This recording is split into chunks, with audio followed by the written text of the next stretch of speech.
This is Shane Taylor, CEO of Shane Taylor Promotions, and you are listening to the Urban Wrestling Network. Good morning, good afternoon, good evening. This is Urban Wrestling Network. Today is not just like any other day with us. It's a special.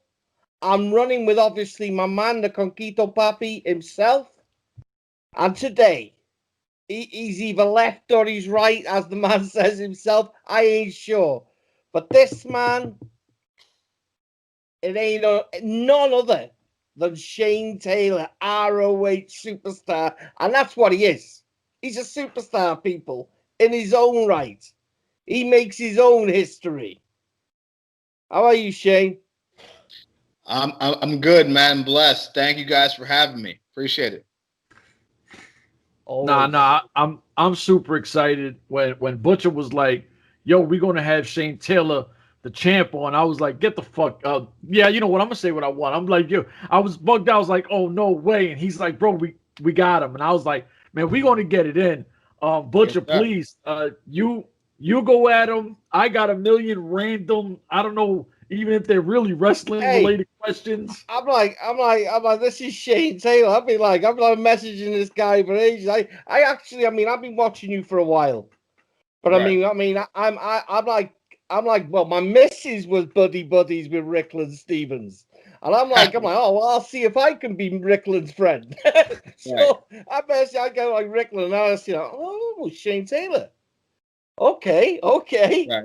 So listen. I know you grew up in Cleveland. Right. Tell us a bit about growing up in Cleveland. Man. Where to begin with that one? We have a saying in Cleveland, especially on the east side, that hold on, my daughter is screaming. Give me 1 second. Hey, you won't be the only one. Kids are gonna be kids. No, absolutely. But nah, man, listen, for everybody, while we have a little dead spot, I'm excited for this one, man. I mean, this guy's the champ. You know, I mean, he's putting in work. I would put him, you know, to be honest with you, there's not a wrestler in ROH that I can't see him beating. I mean, let's be honest. Dude, this is where I'm going with this. You know me and heels, dude. You know me being the best BHITV. This is like a man I would. I'd hide under the carpets. I'm fucking with this dude. Listen. I hope he's ready because we're not gonna give that carbon copy bullshit interview that people like to do. You know what I mean? Like, hey, you know what, Conquito? Unlike some, we don't have holidays. We work all day. And you know why we work all day and all week? Because wrestling never sleeps. Facts. The big home facts. Welcome. We can edit all that in post. It's good, man. I got 2 kids. He's got kids. Right. She usually sleeps longer. I'm like, why is she screaming right now? Like, all right. We have a saying where I'm from, and that is, you're either from Cleveland or you're not. And what that means is there are certain things, you grow up a certain way, and it's different than any other city, you know what I mean? Because Cleveland's sort of this like, it's a major city, but then it's not too. Like, it's not a Chicago, it's not an Atlanta, but when you talk about, especially where I'm from, the east side, right? When you talk about per capita crime rate, per capita violence, per capita drug, you know, all the statistical things that they rank cities in, the east side of Cleveland, Ohio is always what they measure. They don't even measure the whole city. They talk about this specific area, and it still ranks up there because that's what goes on there, right?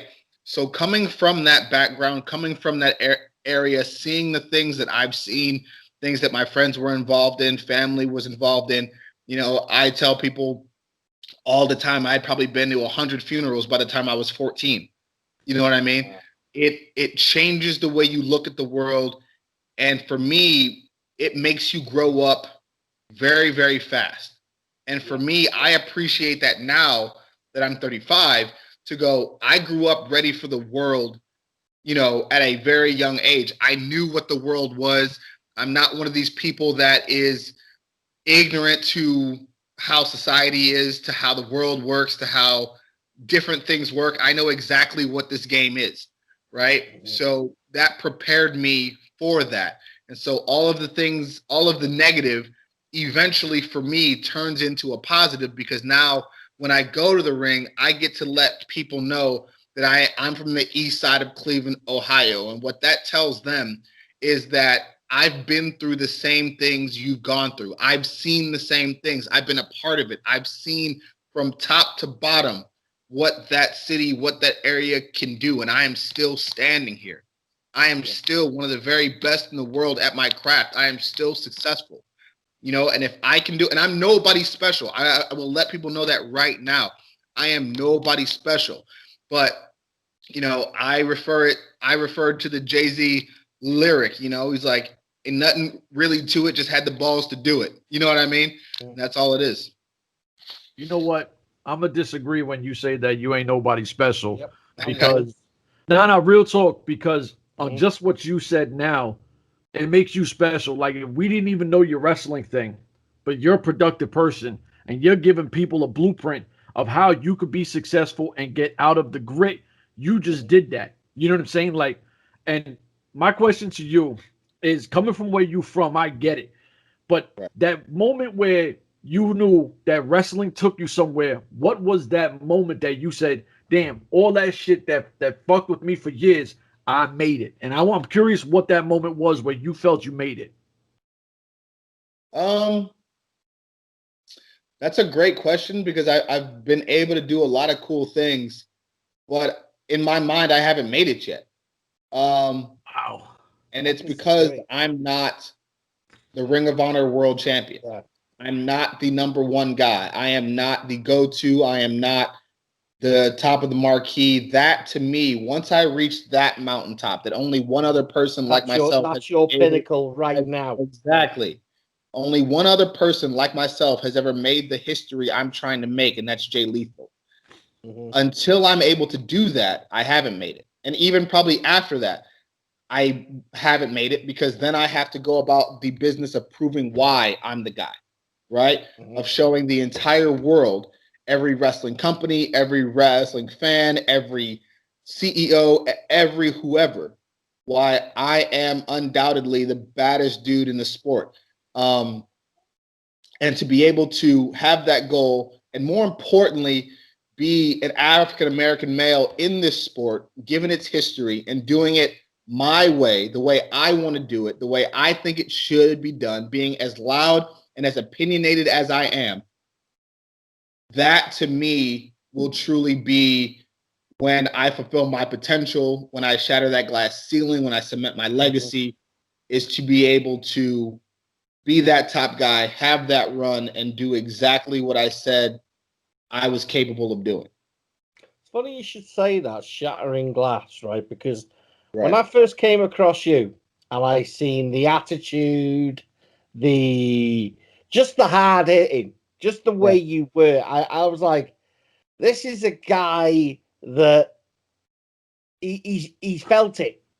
He's lived struggles, grown up in that sort of way. Now, I mean, I've been a wrestling fan for 38 years, and I've seen people come and go. Now, I think my homie here will say to you, I love heels. I love heels, man. You can stick your faces up your ass. I ain't interested in that. And I'm not really interested in this created, this is what we've got for you. Nah, and that don't interest me. I mean, you're as real as they come. Right.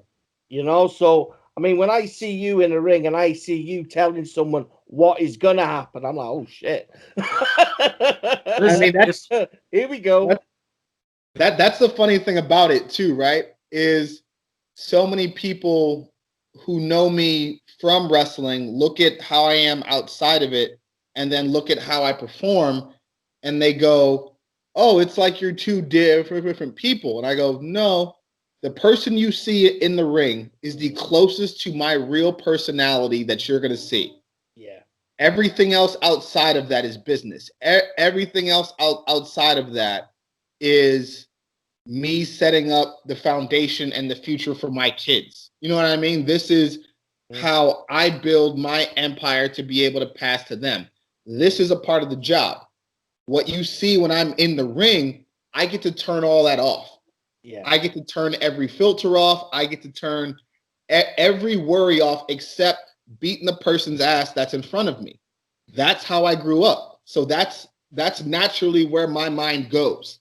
So the easiest part of this job and the part that I get to closest be myself is when I'm in the ring. So what people see when I'm out there is me.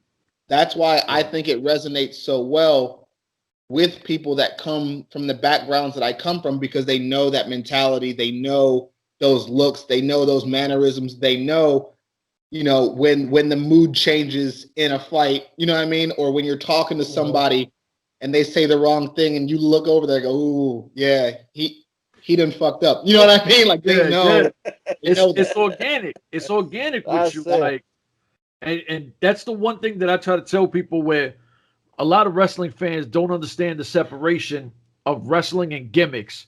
And then you got people who come in and they're from where they're from. You know what I mean? Like there's guys like the Low Keys or Santana Ortiz, what they're about, the Kingstons. With you, it's the exact same feel. And people think, wow, this guy really worked on his gimmick. No, this is him. Like this.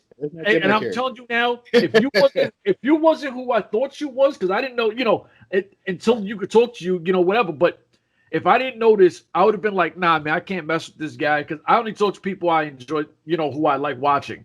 And everything that people don't even understand, the walk you walk in with, you know what I mean? Like that street bop that you got, people don't get it. They just think it's a walk in. Nah, this is who you are. Like, and all, like, I think you were the guy back in the days, because you're a big dude, that I would have been like, hey, yo, we got beef over here. Let's go call up Shane to grab a few dudes up, because he could fight all four guys. But now let me ask you, because I'm a big hip hop head. Right. Are you a hip hop guy? I am. Give me 1 second. Here. Get it. Gotta feed the baby. Hold on. I'm curious, because he's from Cleveland. See? Family man. This is what it is, people. Real life. Oh man, I dig that. This is like people think like, oh, you're doing this and that. Life must be like this, man. This is every day. I live no differently than anybody else. I just have some extra commas in my bank account. But hip hop, yes. I as a person, right? I'm usually behind when it comes to music, right? I'm the guy that, while I love hip hop, you know what I mean? I'm always the guy that, like, a year after a song is popular, I'm like, hey, did y'all hear this? And they're like, yeah, man, a year. Man. You know what I mean? That's usually where I fall at, right? So a lot of the newer stuff, I don't really catch on. Not because cat like, man, these new cats, I can't keep up with it. You know what I mean? So I'll wait till something catches me, and then I'll roll with that. But lately, as I've been seeing sort of the trajectory of hip hop and learning more about myself, culture, different things, and there's a whole rabbit hole of stuff that we can get down. The more I feel as though hip hop needs a reset. It needs something to get back to the original feeling of what it was supposed to be, right? Because now it's this like corporately pushed. Again, it was a struggle, wasn't it? Man. It was a struggle. Right. It seems more like a tool to keep the status quo going than it is about art. So when you say a reset, are you talking like Curtis Blow and them, or are you talking like the Nas, the Jiggers, and like what era are we talking about taking a reset to? Yeah, I'm talking about like back in the New York, back in the New York ciphers, that type stuff, like that Talib Kweli feel, that Mos Def feel, that getting back to the essence of what this was supposed to be. That right? lyrical art. When you take a look at the commercial power and the pop culture influence that hip hop has, imagine, right? Imagine if it wasn't about creating haters around you, glorifying every destructive aspect of the culture, and instead promoted unity, promoted consciousness, promoted business acumen, promoted things that uplifted the community. Imagine where things would be if hip hop stayed in that direction. Facts. You see what I'm saying? Yeah. So to me, that's what I think about when I think about hip hop. And now that as I'm getting older, what I try to listen to, what I make sure my girls hear me listening to, you know what I mean? Because I'm setting that first example. You know what I mean? Absolutely. I'm trying to have this, and she's pulling out every noisy toy that she can find.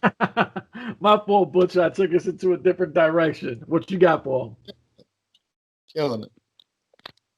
So I'm not sure. Butcher looks like he got frozen over there. Like when it comes to hip hop, and when you said that, I was like, damn, the first thing that made me think of it, and I'm a little older than you are, was when Queen Latifah did that UNITY joint. Right. And it's like, if more people, and I'm not saying everything got to be a positive, but at this point, the message has to be real clear. You know what I mean? And we do got to come together. What was the first title that you won that made you say, yo, Shane Taylor's in the fucking building? It was the ROH TV title. You know what I mean? Up until that point, there had only been two other African American males to win it, which would be Kenny King and Jay Lethal. And then you have me, you know, and I remember that night after I won, 90% of the crowd was standing there shocked. Some were booing, some had, you know, mouths all open. And I looked to the back, and there was about 30, maybe 35 fans there in Toronto who happened to be black, and they were just absolutely losing their mind. And it wasn't until that moment that I realized what I had done and the sort of inspiration that I could bring. You know what I mean? And what I always knew what I was going to represent, but it didn't hit me until right at that moment exactly how I could inspire people. You know what I mean? So at that moment, once I had that and I saw the reaction and I raised that title, that's when I was like, okay, now we're starting to get to where we need to be in order to leave the sort of legacy that I want to leave. Okay, see, that's the answers I love hearing. You know what I mean? Like, also, now I know you're a boxing guy. We can touch on that with a second, but I did hear that you're about to start a wrestling show. Like, I don't know if it's real, but I heard that you're going to be a promoter for a wrestling show. I'm going to be a promoter for a wrestling show? Yeah, that's like something that some random we put on our Facebook page. Yo, like we're gonna talk to somebody like Shane Taylor, and they were like, "Oh, he's gonna be a wrestling promoter," and I was like, "Get out of here!" I was like, "I never heard of none of that." Nah. Most of my business stuff, I play pretty close to the vest. There's a lot of things that I want to do, but promoting wrestling is not one of them. There's a lot of stress that goes into that. I'm more of someone who would rather work creatively with people than run my own wrestling promotion. You know what I mean? Yeah. The things that I do now with Shane Taylor Promotions is about promoting talent, not promoting a wrestling company. You know what I mean? So that's what this is about. Shane Taylor Promotions is about giving people keys to success, keys to merchandising, keys to building your own brand, keys to creating your own spot, no matter where it is you're at in the wrestling world. That way, when it comes to these business to business talks that you have with companies, because that's what they are, it's a business talking to an independent contractor, another business, and when you sit down at these negotiation tables, if you can build your own spot, secure your own brand, when they come to you instead of the other way around, you now have leverage in this talk. It's no longer, hey, well, you're lucky to be here, so we can just tell you any number and you better take it because there's a million people behind you who wish they had this. You're going, no, you called me for a reason. I'm sitting here for a reason. That reason is to be able to, for you to utilize my talent and for me to have your platform. That's what this is, right?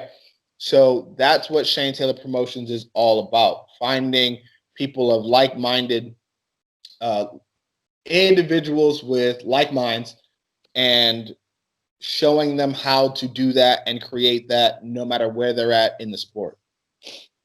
That's what's up. Butcher, welcome back, my brother. What you got? know what? First thing I said to my son was, if you're going to borrow my laptop this morning, if anything pops up, click OK. Click OK. So update for Skype. Cancel that. I just put my head in his door then. I said, you know what's going to be funny in about 10 minutes? He said, what? I said, when your router resets. Right. Why? What'd I do? I said, you just messed up the interview with Shane Taylor.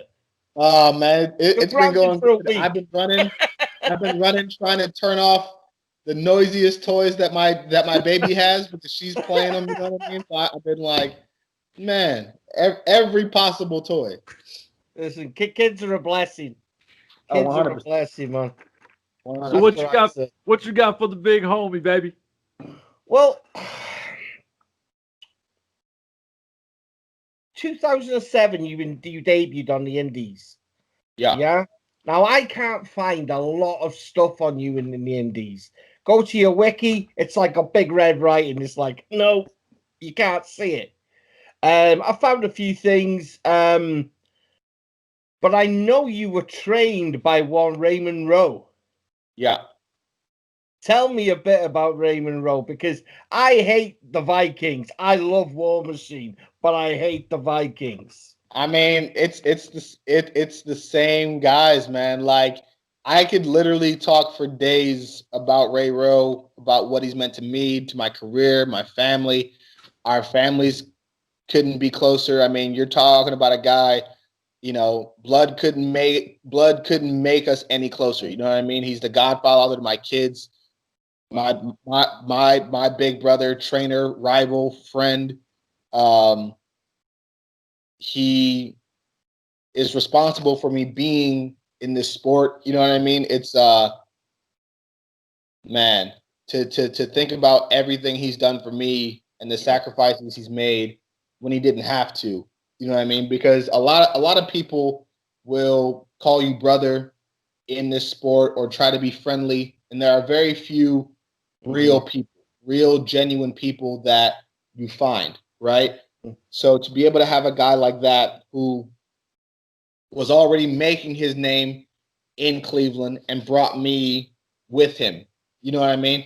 Was moved down to Texas, brought me with him. You know what I mean? Yeah. Went to Ring of Honor, brought me with him. You know what I mean? You're talking about a guy who they would say, hey, we can fly you from Houston to Nashville. And he said, no, I'll drive the 18 plus hours because I'm going to ride with Shane and hopefully I get an opportunity to show them what I can do. That's the kind of guy he is. Wow. You know what I mean? So, you know, my hope and all I've ever wanted to do since I got into the sport was make him look like Nostradamus when he told people about me. For them to go, damn, he is every bit as good, if not better, than you advertised, and sit back and watch the grin that he gets on his face, that cheesy rose smile where you can't see their eyes. It's a weird one, that, you know, because I've seen interviews with the guy. Yeah. And, you know, I've seen him and Hanson backstage and the way they do things in WWE, and I see him having fun with the other guys. And then, like I said, I came across them as War Machine. Right. And like you say, the no facial expression is steel. Mhm. And you watch them just do their business. And I don't think I've ever seen a tag team so intense. Man. They're hard hitting. They are just strong style. That's just the way they. And everywhere they've gone, they fit exactly where they needed to be, right? In ROH, they fit in perfectly to the tag team spots that they were in, matches with the Briscoes, matches with whoever, matches with me and Keith Lee. You know, they're incredible, right? And then you see their run in New Japan, right? And from all intents and purposes, the stories that I've been told, that wasn't necessarily them going to Japan wasn't necessarily supposed to happen. It ended up happening, and look at what they did with it. You know what I mean? They made the most out of that opportunity, and that's what they do. You know what I mean? They're one of the best tag teams I've ever seen. They're one of the most dominant tag teams, I think, in at least the last decade plus that we've seen.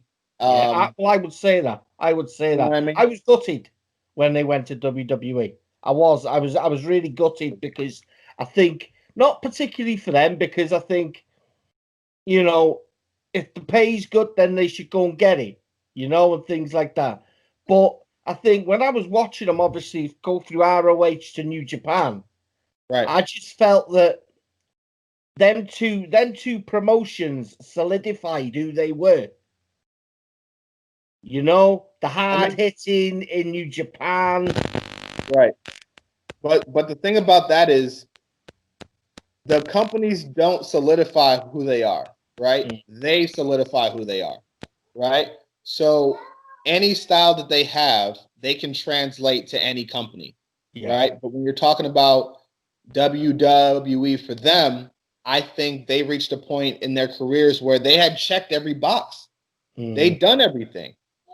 You know what I mean? Like it would have been great to have them in ROH for another 10 years or whatever the case may be, but they've been there. They've done that. And both Ray and Todd are both very goal-oriented guys, so they look across the landscape and go, "Okay, we've won everything there is to win except over here."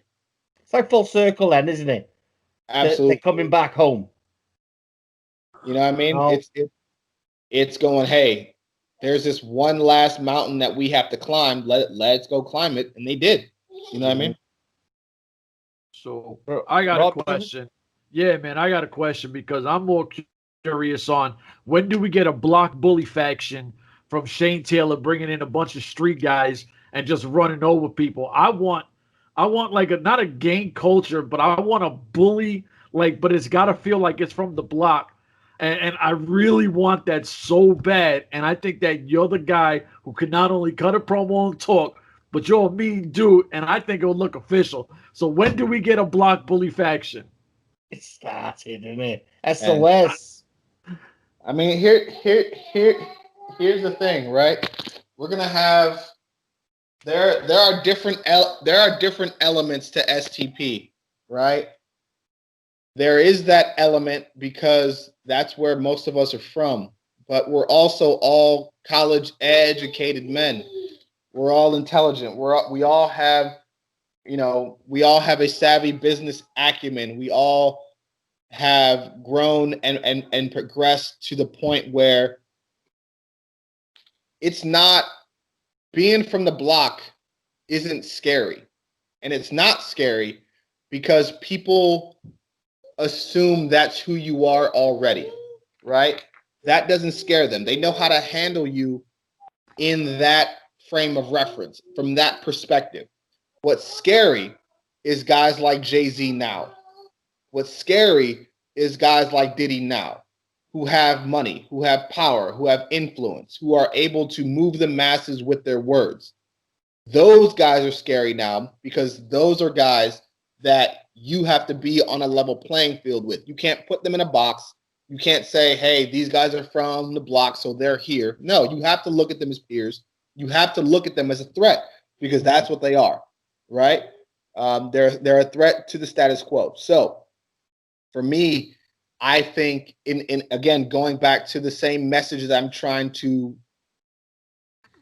deliver and my argument with where hip hop is, I have to look at who's watching us. Not only my peers, not only my contemporaries, but the generations after us. What are they seeing? Right? I want them to know that we're from where you're from. And there's nothing wrong with being from there, but you don't have to stay there. You don't have to have the same mentality. I think it should shift, right? Now, when it comes time to getting down and doing what we got to do, that's always going to be there because that's who we are. You know what I mean? But to establish that growth, to establish that path, I think is the primary concern and responsibility. I couldn't. You know what? I don't even want the Block Bully group no more. What he just said was absolutely phenomenal. Like that was some real freaking gems out there. You know what I'm saying? Like real talk, that was fly right there. I want to know, Khan, is it Khan? Do you pronounce it Khan? Yeah. Khan and Moses. Who came up with SOS and dude, these two, I look at these and I'm like, holy shit, man, these two look bad. I saw them. Oh wow. I saw them in Maryland. They had already come up with the name. They were already doing their thing. I saw them at Maryland Championship Wrestling. Ron Hunt pointed them out to me. Saw them at the ring at the ROH dojo. And for me, I knew, especially after I had left the Rebellion, I had been mentored by Kenny King and Rhett Titus and Caprice Coleman. I knew the next step, the next evolution in my career and how I was going to grow was to be able to do for somebody else what they did for me. You know what I'm saying? Yeah. So once I started to take those steps, I'm like, okay, this sport is a numbers game. You have to have the numbers on your side, but synergy is everything when you talk about building a championship team, right? And that's how I see STP. I don't see this as guys who work for me or me being better than them or anything like that. This is my team. I just happen to be the quarterback of the team, right? So when it comes to having guys like that who have similar goals, not only career goals, but outside of the ring, when dealing with the community, understanding how they want to represent themselves, who they want to be seen as, what they want to build their legacies to be.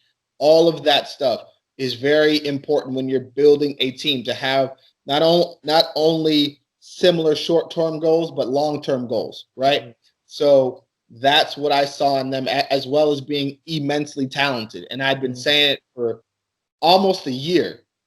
And then finally I was able to make that plan come together. We walk out in Columbus ready to rock and roll and immediately put, the ROH roster and the rest of the wrestling world on notice. And then fast forward 1 year later, they went from being guys at the dojo that people knew were talented, but they didn't know what to do with, to guys that now everybody is damn near universally recognizing as the future of the ROH tag team roster. And they should be, because that's exactly how good they are. I think they're unreal.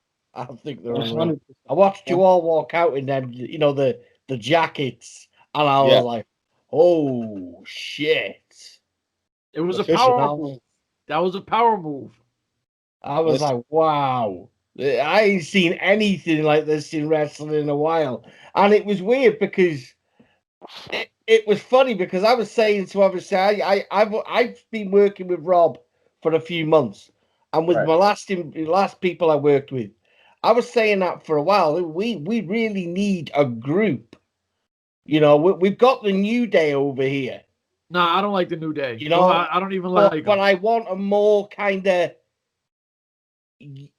you can relate to us type of thing.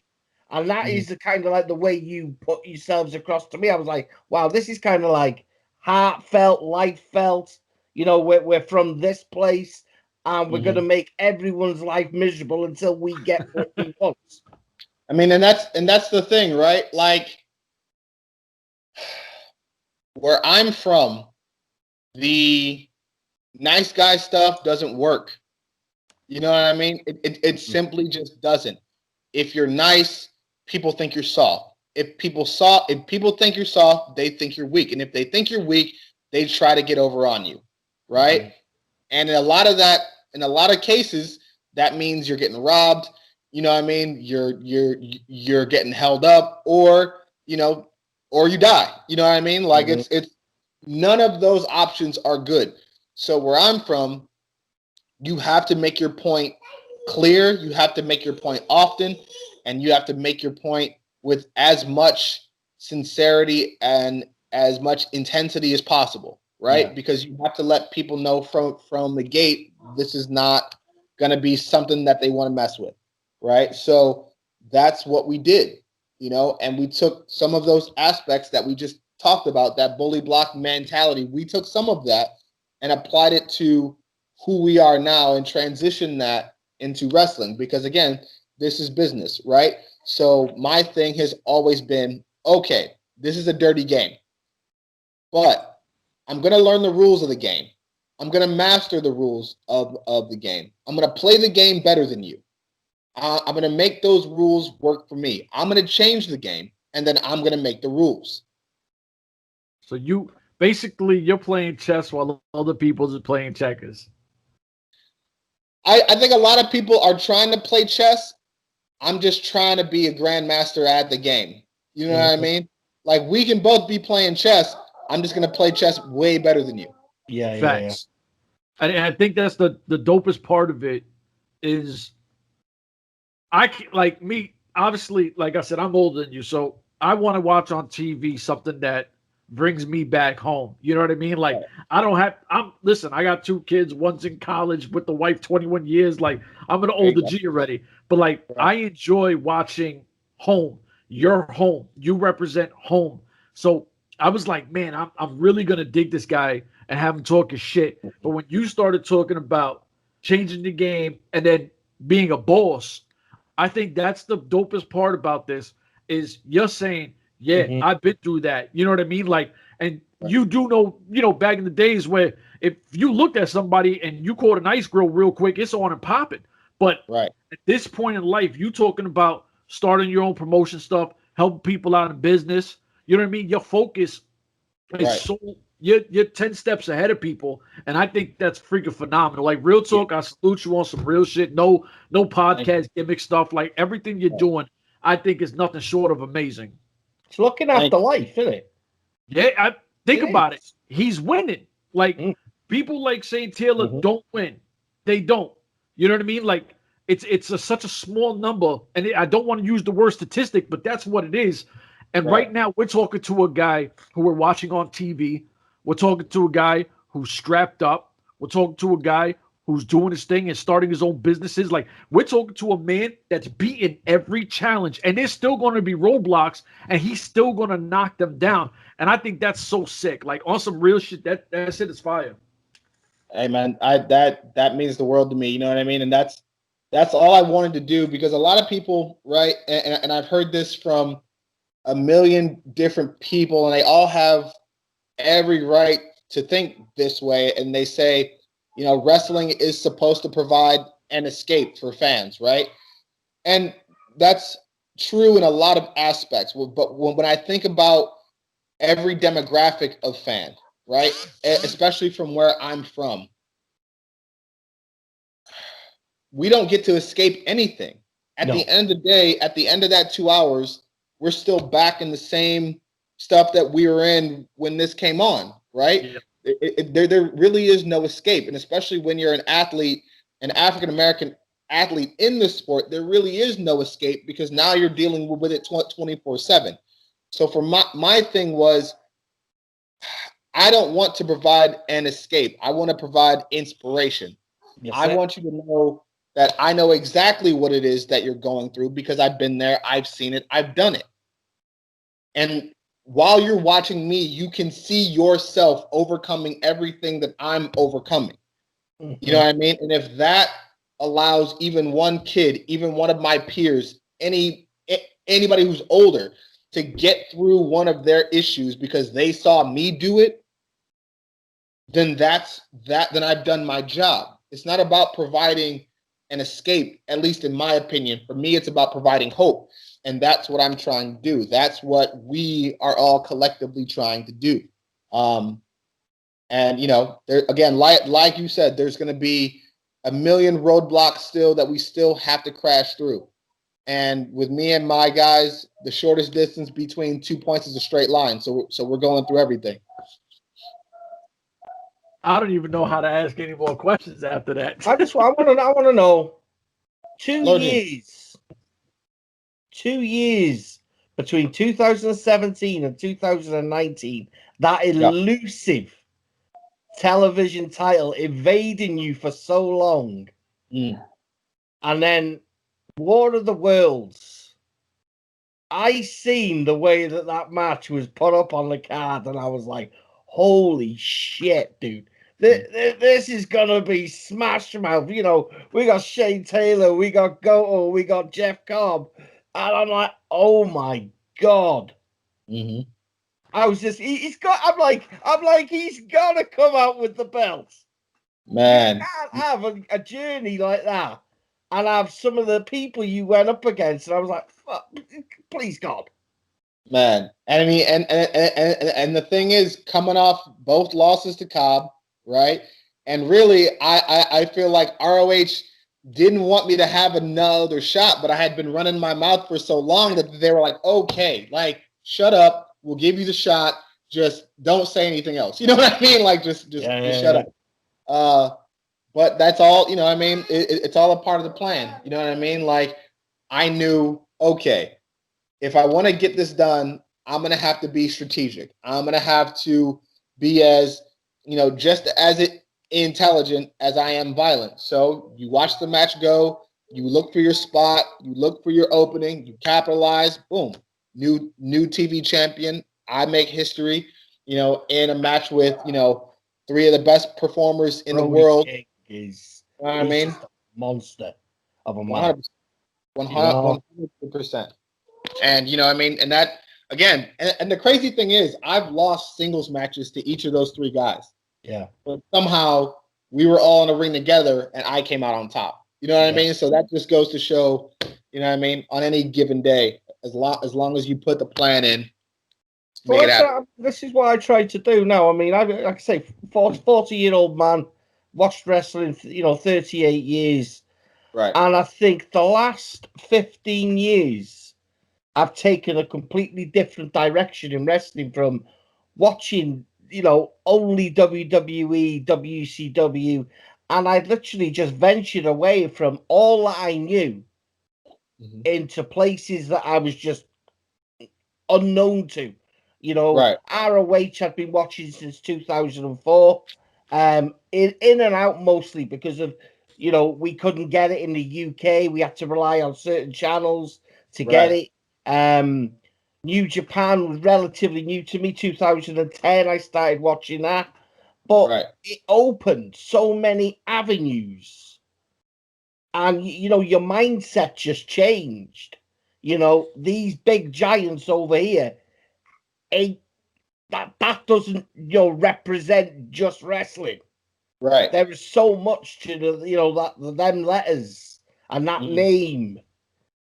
And I think all I've got to say is really thank you to people like you, and that is it in a nutshell. When I see people like you and be Brody Kings, Rick Titus, Mark Haskins, it just kind of like makes you just go, wow. You don't have to be John Cena, and have all this big money put behind you to actually stand out. I mean, it's that, but I mean, Cena's put in work, man. You know what I mean? So let's not. And I'm not saying you are, but to anybody that like tries to discredit what he's like, he put in work and earned the machine doing what they did. But that's 99% him. You know what I mean? But you know, I mean, what I love most about ROH is kind of what you just hit on, right? I love that spirit of professional wrestling, that there is more out there than just one big company, right? And there was and there is a lot of pride, especially when people like to talk about the golden era of ROH, and you're talking about your Danielsons, your Joes, your Punks, your McGinnises, all these guys, right? There was a era of sort of rebellion with them, with the fan base, to go, look, y'all may be the biggest names, but we're the best wrestlers. Yeah. You know what I mean? Regardless of size, body type, gear, move set, whatever it is you want to judge wrestling on, a lot of times, if you were Ring of Honor World Champion, you were synonymous with being the best wrestler in the world. That's it. Yeah. Yeah. And for me, and a lot of the guys now, and the ladies as well, that's what we are striving to get back to. And for me, I think I embody that spirit, because I'm all for growing the company. I'm all for it being as big as it can possibly be, as long as we stick to the essence of who we are and we keep the soul of what we are, and that is to continue to be that rebellious group that knows that we put out the very best product possible, put on the best shows possible. And I would argue, again, you could take any company's top 10, I don't care who it is, line them up with our top 10 in the ring or out of it, and we're the best. You know what I mean? So, yeah, like that's so thank you guys for continuing to support us. Thank you guys for, you know, reaching out to guys like myself and allowing us to have these platforms to speak to you guys and get the messages out that we want to get out. Because that's what this is all for, man. You know what I mean? We all work collectively together to help build something that people can, you know, use to get through their day, and just trying to help. You know what I mean? Shane Taylor, man, I know for Butcher, for myself, for everyone listening, man, we want to say thank you for your time. True, I mean, real talk, this to me was probably one of the dopest interviews I've ever been a part of. And your message is such a special point of it. Is there any, please plug social medias, how they can find your promotion stuff, like, so we can get up out of here, but have all your stuff done right? Yeah, man. Twitter and Instagram at Shane216 Taylor. Facebook.com/Notorious Shane Taylor. If anybody's in the merch buying mood, I know it's been a crazy 2020 and the new year's not any easier. ProWrestlingTees.com/Shane Taylor, or ROHWrestling.com. Check out the merchandise store. Plenty of great merch there. Shane Taylor stuff, Shane Taylor promotion stuff, Soldiers of Savagery stuff, all kind of great stuff there. Again, it's been an incredible 13 years that I've been doing this so far. Looking forward to, you know, another 10, 20 more. Who knows? But hey, just thank you guys. You're going that way. You're going that way. All I'm looking forward to is ROH bringing their asses back to the UK. Hey, man, that's we're what trying, I'm looking man. Forward to. It's we're coming. Trying. We're trying. I'm sitting there with the front row with the biggest banner. Hey, man. It's coming. Hopefully, just bring that world title with you. Hopefully, I'm carrying that world title when we do. Oh, yes, you will be. It's coming, baby. 2021, year of SOS and Shane Taylor. Yes, sir. So, ladies and gentlemen, for myself, the champion, the baddest heel in the business, we out of here. 1.